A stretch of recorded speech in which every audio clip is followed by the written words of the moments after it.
Kita belajar baru 1 bulan 2 bulan, saya paling salafi itu. Masya Allah gitu, luar biasa antum kan gitu. Nah gitu, galaknya luar biasa kan gitu. Nah itu yang jadi masalah, bahasa Arab nggak belajar gitu loh. Al-Quran ya hafalannya ya pindah-pindah, nggak nambah kan gitu loh. Tapi menyesatkan orang juara gitu wis pokoknya itu.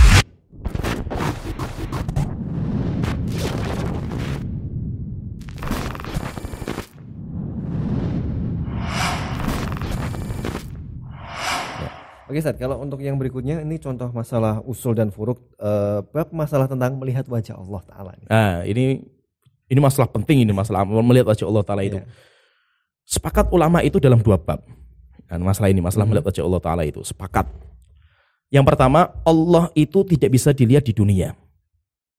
Ini sepakat, nggak ada khilaf. Sehingga siapa yang mengatakan saya bisa melihat wajah Allah sekarang, sesat, menyimpang orang itu.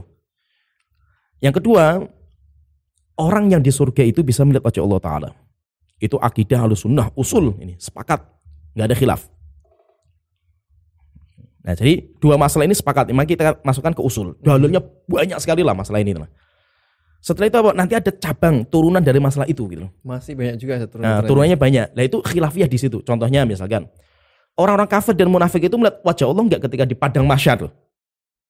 Karena di padang mahsyar itu kan kumpulkan manusia, jin, binatang, yang kafir, mukmin semuanya dikumpulkan, sampai ada riwayat Allah datang diskusi. Nah, pertanyaan, melihat enggak wajah Allah itu? Ya kan? Ada yang matan enggak, ada yang matan melihat. Kalau pendapat yang saya kuatkan itu, mereka melihat tapi laisat ru'yatut tan'im, ru'yatun nikmah. Melihat bukan untuk menikmati wajah Allah Ta'ala. Tapi melihat wajah Allah sebagai tambahan azab karena Allah murka gitu. Jadi seperti kita melihat istri kita misalkan itu. Apakah melihat istri kita itu nikmat? Ya kita lihat pas dia lagi seneng-senengnya dan asik ya nikmat gitu. Tapi kalau pas ngambek dan ngomel ya sebel sekali kita melihatnya lah itu. Ya paham ya? Jadi melihat wajah Allah ketika murka di padang mahsyar itu melihatnya semakin ketakutan gitu loh. Ya paham ya? Itu pendapat yang paling kuat. Ya kan? Contohnya lagi misalkan Rasulullah ketika Isra Mi'raj itu melihat wajah Allah enggak itu? Khilaf sejak sahabat. Sejak sahabat lu bayangkan itu. Aisyah sampai mengatakan siapa yang mengatakan Rasulullah melihat wajah Allah di Isra Mi'raj dia pendusta gitu kata Aisyah itu. Abdullah bin Abbas mengatakan melihat, jadi khilaf. Sampai akhirnya Pak Syekhul Islam itu punya tulisan bagus sekali namanya Risalah ila Ahlil Bahrain. Jadi ada orang Bahrain datang kepada Syekhul Islam mengadu, "Syekh, di tempat kami di Bahrain itu Ahlussunnah terpecah jadi 2 kubu gitu loh. Sampai mau berperang, sampai ngangkat senjata, mau berkelahi mereka, bayangkan itu." Hanya tanya, "Loh kenapa gitu?" Mereka berbeda pendapat dalam masalah Rasulullah melihat wajah Allah ketika Isra Mi'raj atau tidak gitu, bayangkan. Akhirnya saya mengarang tulisan surat itu namanya Risalah ila Ahli Bahrain. Tulis surat saya tujukan kepada penduduk Bahrain. Beliau mengingatkan banyak sekali masalah-masalah kayak diingatkan sama beliau itu. Masalah ini sahabat saja khilaf gitu. Kenapa kita nggak toleransi kan gitu? Justru mau malah berperang saja. Iya gitu. Sahabat saja mereka berbeda pendapat. Biasa mereka diskusi, ngangkat suara itu biasa gitu. Tapi mereka saling bersatu, menjaga ukhuwah. Apalagi sampai kalian mau perang-perang seperti ini, masya Allah kan gitu loh. Nah, jadi ada seperti misalkan masalah yang lain lagi, saya juga kaget itu. Saya baca kitab Majmu' Fatawa itu mendapatkan masalah, saya bahas masalah apakah di mimpi itu kita bisa melihat wajah Allah Ta'ala itu. Saya kaget juga, masya Allah masalah ini kan itu. Menyebutkan banyak sekali khilaf. Kalau beliau sendiri lebih condong kepada mengatakan bisa, tapi bukan wujud asli, bukan wajah aslinya Allah Ta'ala itu. Tapi ketika beliau menyebutkan khilaf, oh berarti kita sadar ini masalah furu. Ya, itu jadi masalah seperti itu. Nah, Ustaz di sini kan ada contoh-contoh, kurang lebih ada 4 contoh saja ya. Di antaranya ada juga yang masalah Utsman dan Ali bin Abi Thalib. Ini sebagai contoh saja, masih karena kalau kita itu membaca kitab Syekhul Islam minimal kecil lah, kitab paling kecil namanya kitab Aqidah Wasithiyah. Itu bagi penuntut ilmu yang masih baru silakan baca itu kecil lah, ringkas gitu lah. Itu beliau pun sudah mengingatkan gitu loh. Nggak usah kita baca Majmu' Fatawa yang 30 jilid muntah-muntah kita kan gitu loh. Terus itu saja, kitab kecil saja lah. Makanya saya sebutkan itu karena itu di kitab Aqidah Wasithiyah diingatkan sama Syekhul Islam gitu loh. Masalah Utsman dan Ali. Maka beliau ingatkan, masalah Utsman dan Ali itu ada 2 pembahasan yang berbeda gitu loh. Yang pertama ada yang disepakati oleh para ulama menjadi usul, ada yang dikhilafkan oleh para ulama. Yang disepakati itu masalah ahaqiyah bil khilafah. Siapa yang layak menjadi khalifah? Sepakat ulama sahabat, tabi'in, tabi'ut tabi'in, yang layak menjadi khalifah itu Utsman. Kemudian baru Ali. Maka siapa yang mengatakan sebenarnya Ali itu lebih berat menjadi khalifah, Anda sesat. Kan ini usul akidah Ahlussunnah kan gitu. Yeah. Kemudian yang kedua, masalah siapa yang paling utama. Seperti Abu Bakar yang paling utama, kemudian Umar kan gitu. Nah setelah itu siapa gitu loh. Maka di situ khilaf. Ini juga menjadi khilaf juga. Khilaf. Jumhur ulama mengatakan Utsman lebih utama daripada Ali. Tapi ada beberapa ulama yang mengatakan Ali lebih utama daripada Utsman. Keutamaan loh. Ini bukan masalah khilafah. Yeah. Keutamaan. Sehingga berarti kita baru tahu ini masalah khilafiyah dalam bab ini kan gitu. Nah Ustaz, yang contoh terakhir nih dalam masalah usul dan furuk tentang masalah bab berdoa. Ustaz. Ini yang ramai, ini paling ramai nih. Masya Allah, top ini ramainya itu. Saya dari kemarin diskusi itu masalah ini. Masya Allah itu. Karena kita sudah meyakini dari awal gitu loh. Yeah. Keyakinan kita ini terkadang sudah kayak tamat, sudah kayak tertutup, selesai, sudah final di sini kan itu. Saya pun juga seperti itu dulunya. Saya juga melewati fase itu kan gitu loh. Tapi ketika kita baca kitab para ulama, Masya Allah kok kayak gini kitab para ulama kan gitu loh. Akhirnya apa? Ya sudah kita lapang dada sebagaimana mereka lapang dada kan gitu loh. Jadi di dalam masalah berdoa kepada Allah Ta'ala itu, ini nanti ada atau tiga lah saya katakan. Ada tiga yang disepakati oleh para ulama. Yang pertama masalah berdoa itu termasuk ibadah. Termasuk ibadah. Sehingga tidak boleh ditujukan kecuali hanya kepada Allah Ta'ala saja. Siapa yang berdoa bukan kepada Allah syirik. Dengan kesepakatan para ulama. Ini yang pertama. Yang kedua masalah istighotsah. Istighotsah itu masuk dalam bab ibadah. Doa, karena dia itu termasuk berdoa. Istighotsah kepada Nabi Muhammad misalkan syirik. Atau walaupun Nabi Muhammad yang diistighotsai. Kemudian yang ketiga masalah sumpah. Dia misalkan minta sama Allah Ta'ala tapi bersumpah dengan nama makhluk. Yeah. Dengan nama Muhammad, wahai Tuhanku saya minta ini gitu. Dengan nama gitu loh. Itu kan sumpah. Sepakat ulama sumpah itu syirik. Tapi nanti didudukkan sama para ulama khilafnya itu syiriknya besar atau kecil. Itu yang menjadi khilaf di antara para ulama itu. Ini masalah yang disepakati. Berarti ada tiga yang disepakati ya. Masalah doa. Yeah. Itu ibadah sehingga ditujukan hanya kepada Allah Ta'ala. Yang kedua istighotsah itu masuk bab doa. Itu hanya ditujukan kepada Allah Ta'ala. Yang ketiga masalah sumpah. Sumpah itu hanya kepada Allah Ta'ala. Siapa yang bersumpah dengan selain Allah Ta'ala maka itu syirik. Nah nanti ada turunan cabang dalam masalah ini. Masih banyak lagi. Di antara turunannya itu yang saya ringkaskan itu masalah tawasul. Nah sempat ramai juga ini masalah ini ramai sebenarnya. Masya Allah itu. Tawasul dengan Rasulullah atau dengan apa sajalah itu. Jahnya Rasulullah itu. Yang penting dia itu bertawasul. Tawasul itu apa? Tawasul itu jadi gini. Kita harus dudukkan masalah sesuai dengan hakikatnya ya. Tawasul itu dia berdoa kepada Allah, minta sesuatu kepada Allah Ta'ala dengan menyebutkan sesuatu yang dijadikan sebagai penguat dalam doa supaya cepat dikabulkan gitu loh. Ulama sepakat dalam tiga dalam masalah ini. Boleh tawasul dengan amal soleh, boleh tawasul dengan nama dan sifat Allah Ta'ala, boleh tawasul dengan doa orang-orang yang hidup. Doa orang-orang yang hidup saat yang masih hidup. Nah ini tiga ini itu boleh. Sepakat di sini itu. Yang menjadi khilaf itu kalau kita itu bertawasul dengan orang yang sudah meninggal gitu. Nah ini sempat pembahasan ramai juga. Ini. Atau jahnya atau amal solehnya dia gitu. Kan bukan amal soleh saya gitu. Kecuali kalau saya misalkan baca surat Yasin saya sendiri. Setelah selesai saya mengatakan oleh Tuhanku dengan surat Yasin ini tolong ampuni dosa bapak saya. Itu sepakat boleh. Boleh Ustaz. Boleh. Karena apa? Karena dia minta sama Allah dengan perantara amal soleh yang saya kerjakan kan gitu. Nah sekarang kalau saya berdoa misalkan Allahumma inni as'aluka bi Muhammad gitu. Misalkan wahai Tuhanku saya meminta kepada engkau anak dengan Nabi Muhammad gitu loh. Kemuliaan Nabi Muhammad misalkan itu. Itu namanya bertawasul. Bertawasul itu maksudnya apa? Saya itu berdoa kepada Allah Ta'ala dengan menyebutkan sesuatu yang untuk menguatkan supaya cepat dikabulkan gitu. Lah ini khilaf panjang di antar ulama itu. Masya Allah saya pun baca kaget juga. Pertama saya kan meyakini nggak boleh kan gitu. Ketika kita baca Masya Allah ini ulama khilaf ini. Sampai saya itu kan nulis kitab Adab Khilaf itu. Ya Adab Khilaf. Itu sudah 10 tahun yang lalu kan gitu. Masya Allah 10 tahun yang lalu. Sudah nulis. Itu sudah saya ingatkan gitu. Bahwasanya masalah tawasul itu sudah khilaf gitu. Syekh Muhammad bin Abdul Wahab sendiri pun mengatakan ini masalah fikih. Ulama berbeda pendapat, walaupun pendapat saya ngikuti pendapat jumhur memakruhkan pendapat itu gitu. Saya pun ngikuti pendapat beliau Syekh Muhammad bin Abdul Wahab gitu. Cuma maksudnya apa?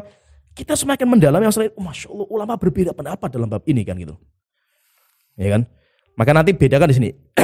Saya pernah diskusi juga dengan seorang ustadz lah.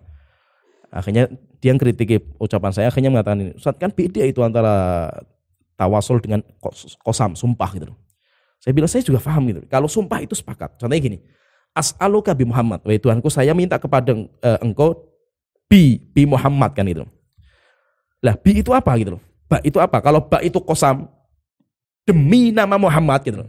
Saya meminta kepada engkau wahai Tuhanku anak demi nama Muhammad gitu loh. Sumpah, demi itu sumpah, maka itu qasam, itu syirik, nggak boleh.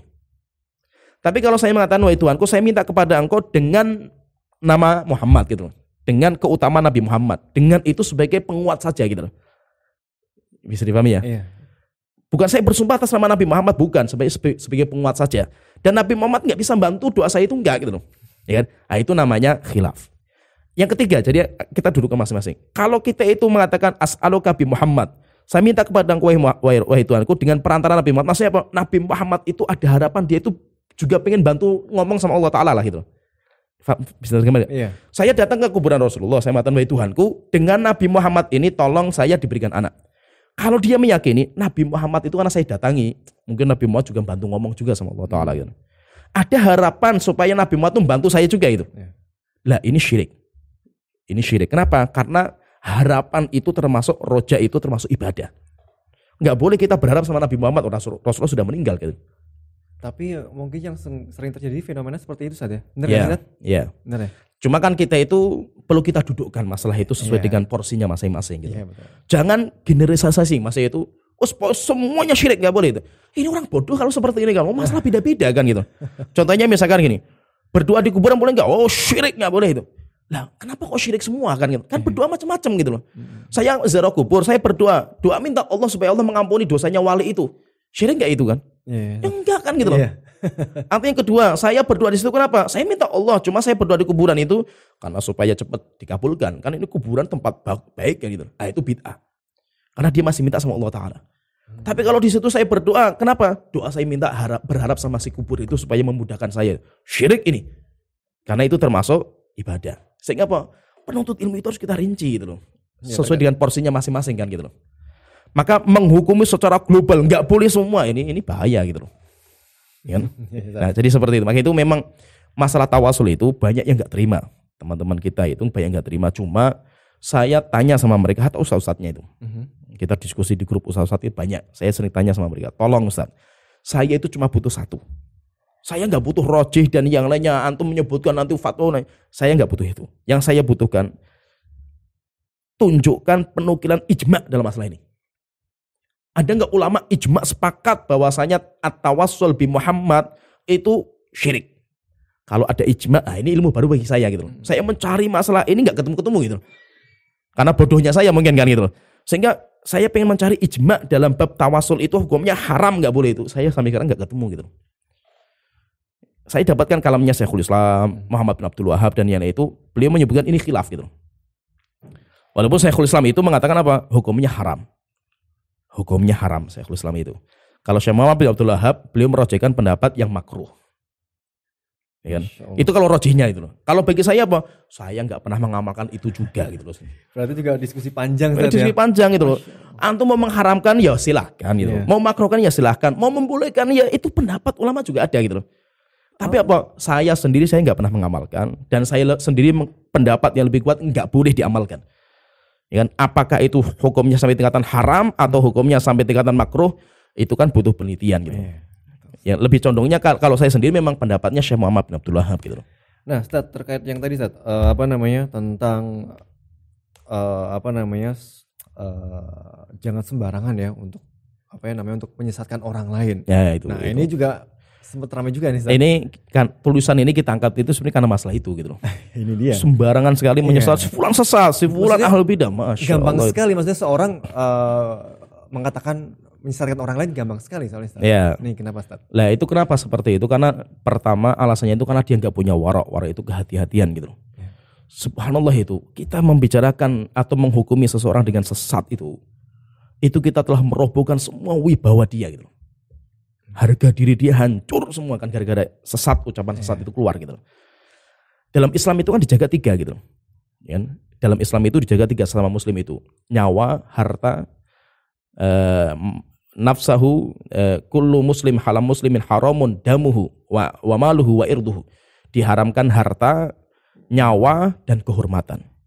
Kehormatan itu sangat dijaga dalam agama kita, nggak main-main gitu. Sehingga apa? Siapa yang merobek kehormatan seorang muslim tanpa alasan yang benar, paham ya? Dengan tanpa alasan yang benar. Kecuali kalau alasannya benar, jelas ini menyimpang gitu. Itu boleh. Tapi kalau alasannya nggak benar, maka itu tidak dibolehkan gitu. Oleh itu Rasulullah mengatakan man qala li akhihi ya kafir. Siapa yang mengatakan kepada temannya orang muslim ya kafir, julukan kafir keluar itu. Ya main-main itu. Karena itu merobohkan semua agama, berarti dia bukan muslim lagi bisa. Sholat dia semuanya nggak ada manfaatnya semua kan itu, luar biasa kan itu. Maka ucapan yang sudah keluar ini julukan kafir itu akan mencari siapa yang layak gitu. Kalau dia itu punya bukti jelas, berarti jatuh kepada yang dituduh. Tapi kalau dia itu ngomongnya sembarangan, kembali kepada yang menuduh. Hukuman kafir itu, maka nggak sembarangan ini. Nah itu siapa yang mengatakan sesat gitu. Oh dia itu sesat itu. Ucapan sesat sudah keluar ini. Dia akan mencari siapa yang layak itu. Kalau memang kita punya bukti tanggung jawab yang bukti yang kuat, akan kembali kepada yang disesatkan. Kalau tidak, kita nanti di hadapan Allah sesat, kita nanti di hadapan Allah Ta'ala tuh. Saya juga keinget tentang itu saat yang namanya masalah sesat menyesatkan itu. Ternyata ada yang seperti konten kreator ya, yang namanya mungkin Ustaz tahu lah ya, yang akhirnya pada kenyataannya orang itu memang tersesat sendiri. Dan itu ngeri, nggak sembarangan gitu. Jadi orang kalau sudah membicarakan kehormatan seseorang itu, Allah nanti akan balas gitu. Tinggal tunggu waktu saja itu. Kehormatan seorang muslim itu mahal gitu. Nggak sembarangan gitu. Maka kalau kita itu merobek kehormatan seorang muslim, kan kenapa ghibah nggak dibolehkan gitu? Karena ghibah itu merobek kehormatan dia kan gitu. Wibawa dia hancur kan di mata orang lain kan, gara-gara kita ghibahi kan gitu. Siapa yang merobek kehormatan orang lain, tinggal tunggu nanti Allah akan habisi dia kehormatan dia itu. Kalau gitu nggak sembarangan kita, apalagi bicara ilmiah seperti ini. Dia punya dalil, kenapa nggak duduk kita diskusi kan gitu? Ya kan? Tiba-tiba langsung sesat dia itu. Sesat kenapa gitu? Karena berbeda sama saya. Apakah Anda itu agama kan gitu? Pendapat otak Anda itu semuanya agama kan gitu? Karena itu cuma pemahaman Anda gitu yang bisa benar bisa salah kan gitu. Masya Allah, apalagi ketika indahnya masalah perbedaan itu menjadi yang namanya dalam persaudaraan saja. Ya. Nah itu. Jadi kenapa kok Allah itu menciptakan kita itu berbeda-beda gitu? Ya. Ada laki-laki, ada perempuan. Coba kalau semuanya laki-laki semua gitu, ya kan ada laki-laki, ada perempuan kan indah gitu loh. Indah, yaitu indahnya, yaitu dalam perbedaan itu indah, ada keindahan kan gitu loh. Ada yang miskin, ada yang kaya, ada yang pintar, ada yang bodoh, sehingga saling belajar kan gitu. Maka apa? Mari kita itu jalin persaudaraan, persahabatan, persatuan, walaupun kita itu berbeda-beda gitu loh. Allah menciptakan memang akal kita itu berbeda dengan akalnya orang, kadarnya beda. Sahabat pun mereka itu berbeda pendapat sejak zaman sahabat. Tidak ada di antara mereka yang saling menyesatkan, saling memaksa, enggak gitu loh. Contohnya misalkan ada sebuah riwayat tentang para sahabat yang mereka safar di bulan Ramadan. Akhirnya apa? Di dalam perjalanan itu ada yang milih untuk puasa lanjut, ada yang milih untuk batal puasanya. Hebatnya sahabat itu apa? Falam ya'ibis sha'imul muftir. Orang yang puasa tidak merendahkan yang tidak puasa. Orang yang tidak puasa, yang batal, tidak mencaci maki orang yang puasa. Kenapa? Itu sesuai dengan kemampuan Anda masing-masing kan gitu loh. Nah kenapa kita nggak toleransi seperti itu kan gitu loh. Gak apa-apa, tidak setiap perbedaan itu harus kita itu berpecah belah gitu loh. Maka itu ketika kita itu setiap berbeda, kemudian kita berpecah itu, mesti ada permasalahan hati di situ itu. Kita merasa pengen menang kita itu, atau yang lainnya lah gitu. Kalau kita itu niatnya itu tulus, ikhlas mencari kebenaran itu, kita bisa dudukkan gitu loh. Imam Syafi'i itu, ini ada cerita, ada seorang namanya Yunus As-Sodafi. Disebutkan sama Imam Dhahabi dalam kitab beliau itu. Yunus As-Sodafi itu teman sejawatnya Imam Syafi'i. Seletingnya lah itu. Pernah suatu ketika itu khilaf dalam sebuah masalah. Sampai akhirnya mereka duduk diskusi, yang ini ngangkat suara, Imam Syafi'i ngangkat suara, sampai geber-geberkan lah itu khilafnya itu. Sampai Yunus As-Sodafi itu mengatakan, demi Allah, ma ra'aitu aqalan nas ila Syafi'i. Saya tidak pernah melihat orang yang paling cerdas, paling berakal kecuali Syafi'i, paling dewasa kecuali Syafi'i itu. Akhirnya ditanya, kenapa itu? Saya pernah diskusi satu masalah dengan beliau itu. Kita sampai angkat suara, sampai selesai diskusi nggak ketemu gitu. Saya tetap di atas pendapat saya, Syafi'i di atas pendapatnya itu. Setelah itu apa? Kita berpisah lah gitu. Saya pulang ke rumah, Imam Syafi'i menuju ke perjalanan pulang itu. Tapi di tengah jalan Imam Syafi'i berhenti, kemudian balik. Menjemput saya, kemudian kerangkul saya, kemudian jalan bareng saya, diantar sampai ke rumah gitu. Nah hebatnya Syafi'i itu, mengatakan Imam Syafi'i itu, Ya Abu Musa itu Yunus As-Sudafi itu. Alla yastaqimu an nakuna ikhwanan. Kenapa kita itu nggak bisa menjadi saudara gitu loh. Sahabat. Walau lam nattafiq fi hadhil masalah. Walaupun dalam masalah ini kita berbeda gitu loh. Nggak apa-apalah kita berbeda dalam masalah ini. Antum tulis kitab, kita tulis kitab. Nggak apa-apa. Tapi kita masih bersaudara loh. Karena apa? Ini masalah khilafiyah gitu loh. Ya kan? Ada cerita juga. Saya Albani itu khilaf kuat sekali dengan saya Hamad Tuwaijiri namanya. Ulama Saudi itu loh. Tentang masalah cadar. Ulama-ulama Saudi mengatakan wajib cadar itu.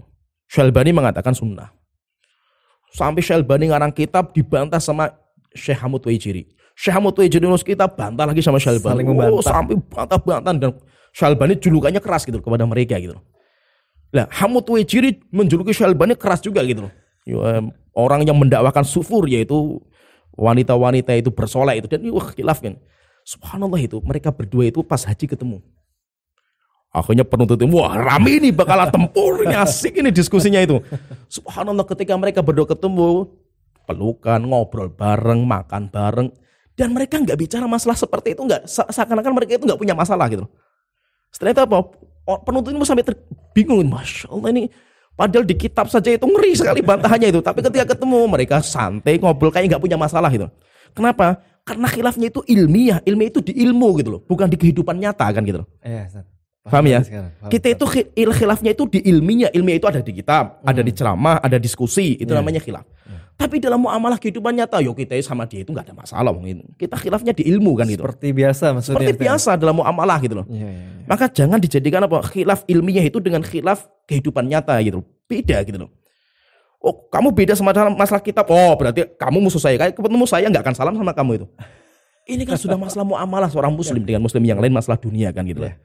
Nah, jadi seperti itu. Maka itu ketika terjadi khilaf itu jangan sekali-kali sesat, sekali-kali itu dia gitu berpecah belah, bukan gitu loh. Maka apa? Indahnya persatuan dalam perbedaan gitu loh. Wong dengan kita berbeda, suami istri berbeda saja keluar anak kan gitu loh. Berarti kan ada keindahan kan gitu loh, maksudnya kan gitu loh. Maka apa? Dengan adanya orang kaya dan orang miskin, akhirnya kita saling kerja, ada belajar, ada kan indah dalam perbedaan kan gitu loh. Ya, jadi seperti itu. Makanya kita pentingnya Ustaz ya untuk belajar terus dan jangan merasa cukup sudah dengan dari ilmu-ilmu. Subhanallah, ilmu itu lautan gak bertepi gitu loh. Semakin kita itu belajar ilmu, semakin tahu bodohnya diri kita lah gitu loh. Maka jangan istilahnya itu kayak kata dalam tempurung gitu. Seakan-akan kita yang paling salafi, kita yang paling masuk surga gitu loh. Akhirnya ketika dibuka tempurungnya, Masya Allah kok banyak pinter-pinter gitu lah. Nah itu. Jadi nanti ketahuan lah bodohnya kita itu akan ketahuan kalau kita itu belagak seperti itu gitu. Jadi maksudnya itu apa? Ilmu itu masih banyak sekali. Ibaratnya gini, kita sama ilmu itu ibaratnya kita itu minum air samudra gitu loh. Sekali kita minum satu teguk, bukan berarti kita itu malah dahaganya hilang, bukan. Semakin haus lagi, pengen minum lagi kan. Seperti air laut kan kayak gitu. Demikian juga kita itu belajar agama. Semakin kita belajar, Masya Allah, semakin bodoh kita gitu. Rupanya masalah ini kita nggak tahu kan, Masya Allah kan gitu loh. Nah sekarang gini, kalau kita gambarkan ilmu ya. Ilmu itu kalau kita di sini di pondok saja itu, pertama harus melewati Al-Quran dulu, orang belajar itu. Al-Quran kalau misalkan kita harus hafal 30 juz mungkin butuh 5 tahun lah itu. 5 tahun untuk hafal Quran toh ini. Belum kita masuk ke ulumul Quran, tafsir, tahsin dan yang lainnya itu butuh waktu lagi. Baru Al-Quran. Belum masuk ke bahasa setelah itu. Bahasa, ilmu bahasa Arab ada 10 ilmu. Di antaranya nahwu sorof. Belajar nahwu sorof saja muntah-muntah kita itu.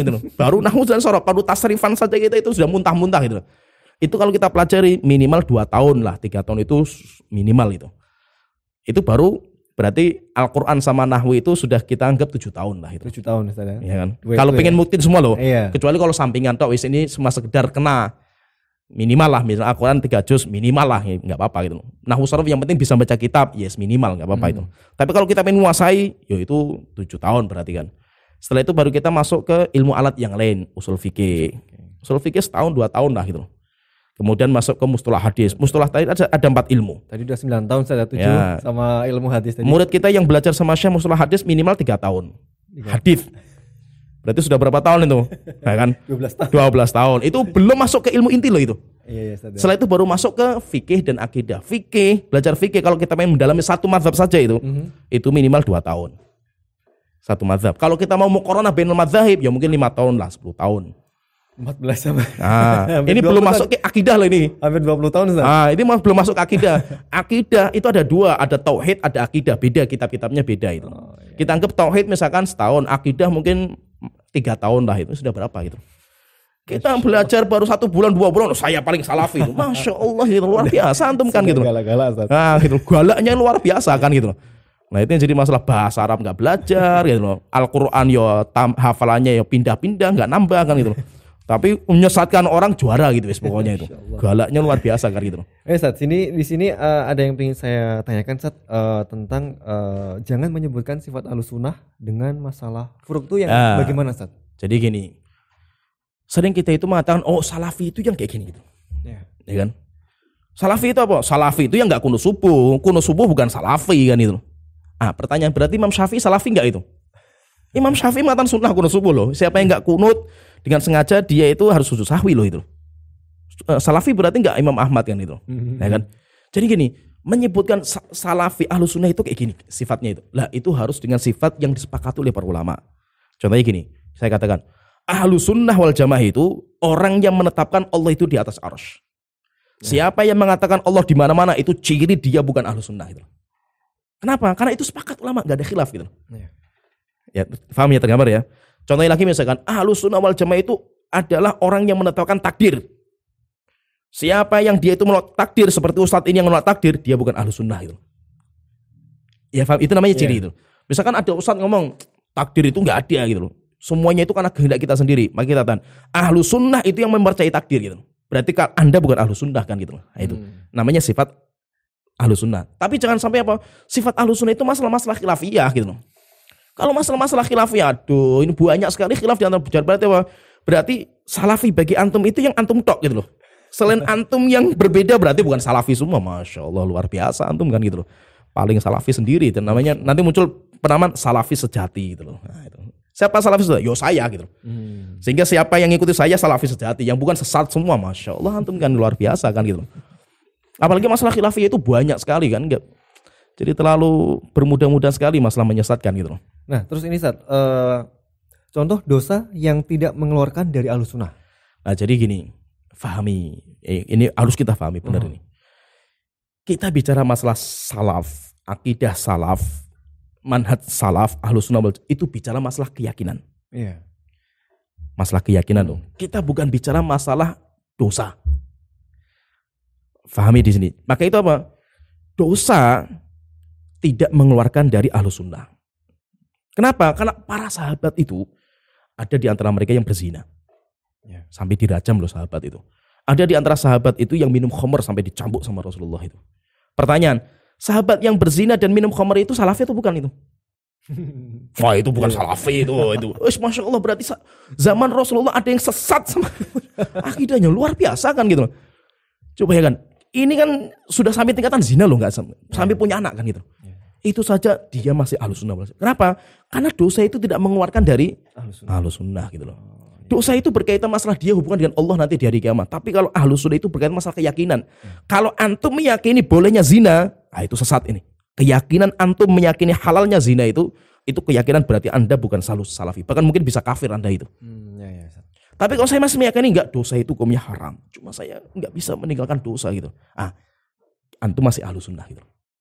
Nah sekarang gini pertanyaan, masalah jenggot gitu. Kan banyak orang, dia salafi enggak? Cukur jenggot ini bukan ikhwan salafi ini. Luar biasa itu, berarti ini sesat ini. Ada perempuan yang jilbabnya masih jilbab gaul itu.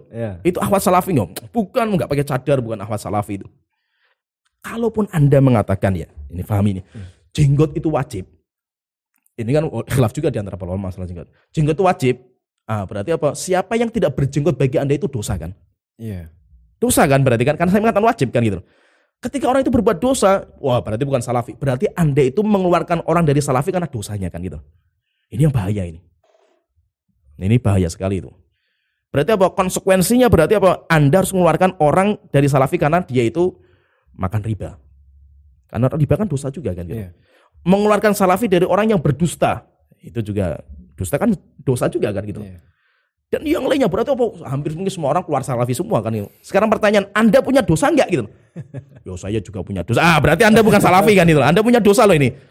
Kalau Anda mengatakan enggak, saya enggak punya dosa, berarti Anda maksum, Nabi ini kan gitu loh. Luar biasa Anda kan merekomendasikan diri sendiri kan gitu. Maka pertanyaan gini, Anda itu punya dosa enggak? Saya punya dosa. Berarti kalau Anda itu seperti itu, mengeluarkan orang karena dosa dari salafi, Anda sendiri bukan salafi kan gitu. Maka dosa itu tidak bisa mengeluarkan dari Ahlussunnah gitu. Sampai dia meyakini. Dia meyakini misalnya khamr itu enggak haram. Ah, ini sesat ini. Sepakat ulama khamr itu haram. Kalau ada orang minum khamr, dia tanya dulu, Anda meyakini apa tentang khamr itu? Ya saya meyakini khamr itu haram, cuma saya belum bisa meninggalkan. Ah, enggak apa-apa, berarti ini dosa. Tapi Anda masih salafi. Jadi salafi itu berkaitan masalah keyakinan, bukan masalah ibadah, bukan masalah ini, bukan gitu loh. Oke, Masya Allah, pembahasannya sangat jelas sekali dan gamblang ya. Oke, untuk pembahasan masalah usul dan furuk, Ustaz ya. Nah, Ustaz, yang terakhir, Ustaz, ini mungkin antum bisa memberi apa namanya istilahnya semacam kesimpulan tentang masalah usul dan furuk ini, Ustaz. Ya, jadi bicara masalah agama itu bukan masalah seperti kacang goreng atau kita itu kayak nonton bola, semuanya boleh komentar. Hatta Ronaldo saja disalahkan gitu. Luar biasa itu. Hebat kita itu. Netizen itu. Oh, Ronaldo goblok, tinggal tendang saja nggak bisa gitu loh. Ya luar biasa Anda itu. Ronaldo yang Piala Dunia saja itu disalahkan gitu loh. Nah, jadi bicara masalah agama itu bukan bicara kayak warung kopi, semua boleh nimbrung, semuanya boleh bicara. Kita berbicara dalam masalah agama itu, ini tanggung jawabnya besar di hadapan Allah Ta'ala gitu. Ketika Anda bicara dengan kebodohan, walaupun benar Anda itu dosa gitu. Ya paham ya? Bicara masalah agama, walaupun ucapan Anda benar, tapi kan Anda itu bicara karena kebodohan gitu loh. Dasarnya karena bodoh gitu loh. Cuma pas bodohnya itu sesuai dengan kebenaran lah itu, bodohnya dia itu. Anda itu sudah berdosa gitu loh. Dosa kenapa? Sembarangan berani bicara masalah agama dengan kebodohan gitu loh. Sehingga apa? Bicara masalah agama itu milik Allah Ta'ala. Kita membicara masalah agama, kita menyampaikan agama Allah itu kayak kita itu sebagai perantara Allah Ta'ala kan gitu. Begitu Ibnu Qayyim marah kitab namanya I'lamul Muwaqqi'in. Kita itu kayak menandatangani gitu loh. Surat perjanjian dari Allah Ta'ala gitu.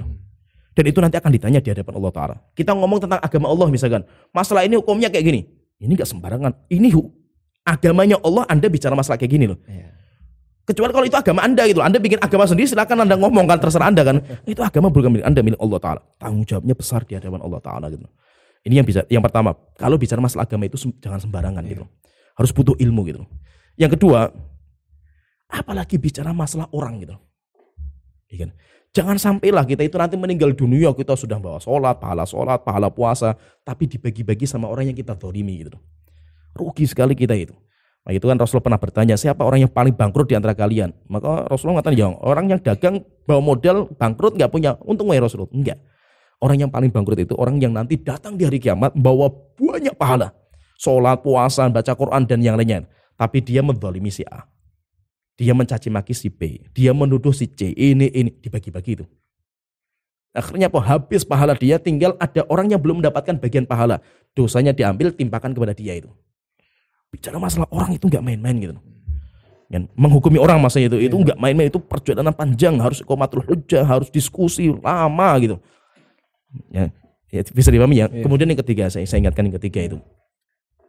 Kita itu bicara masalah agama Allah atau bicara masalah manhaj itu, kita itu cuma sekedar memahami dengan pemahaman kita manhaj salaf itu seperti ini.